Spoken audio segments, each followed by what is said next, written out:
So, I don't really like that truth test. It's not really effective. In fact, I think it kind of flunks the test that it gives.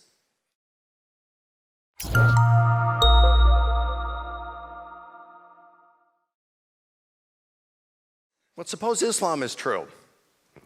I'm in deep kimchi when I die.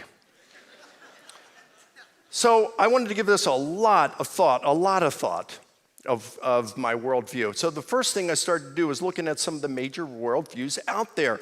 And you know what's interesting? Some of them provide tests for truth.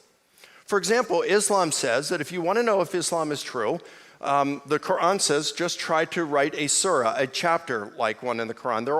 They're called surahs, not chapters. And there are 114 surahs in the Quran. The first one's an introductory one, and then they go from the longest down to the shortest. It doesn't progress as a narrative. It doesn't go chronologically. It's longest to shortest, and they're all individual surahs. They're not connected to one another. So if you want to take that test, all you have to do is to go to the final dozen of them, because they're very, very short, can be read in less than a minute. And you just look at them and say, can I create one just like this? So the Quran, here's what it says. If you are in doubt concerning what we have sent down unto our servant, then bring a surah like it and call your witnesses apart from God if you are truthful. There are 3 times in the Quran it makes this sort of this test that you can give to the Quran. So I figured, okay, I'm going to give that a shot. So I took about 5 minutes yesterday.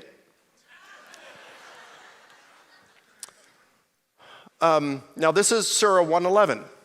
Now, a guy named Abu Lahab was one of Muhammad's uncles. He was the wealthiest of all of his uncles, and he opposed Muhammad.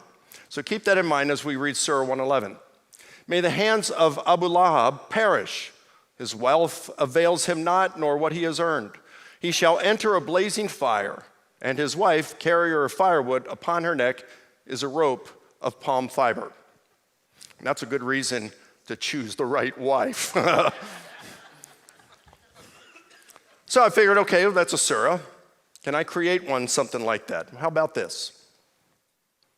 God will execute perfect justice on those who oppose him, but he is merciful to all who love him. Okay, I just created a surah. Well, now a Muslim may come back and say, now wait a minute. The Quran is written in Arabic, and it's beautiful the way it sounds when you recite it in Arabic. In fact, there's a really nice rhythm in Arabic as you read a surah. All right? So I took another 5 minutes. How about this one?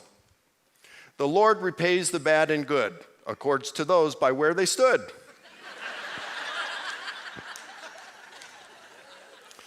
Well, wait a minute, it's not in Arabic. And Arabic's the most beautiful language in the world. Well, what if I don't think it is?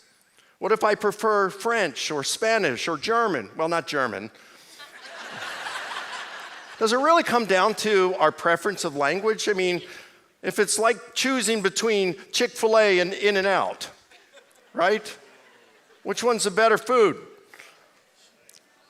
So, I don't really like that truth test. It's not really effective. In fact, I think it kind of flunks the test that it gives.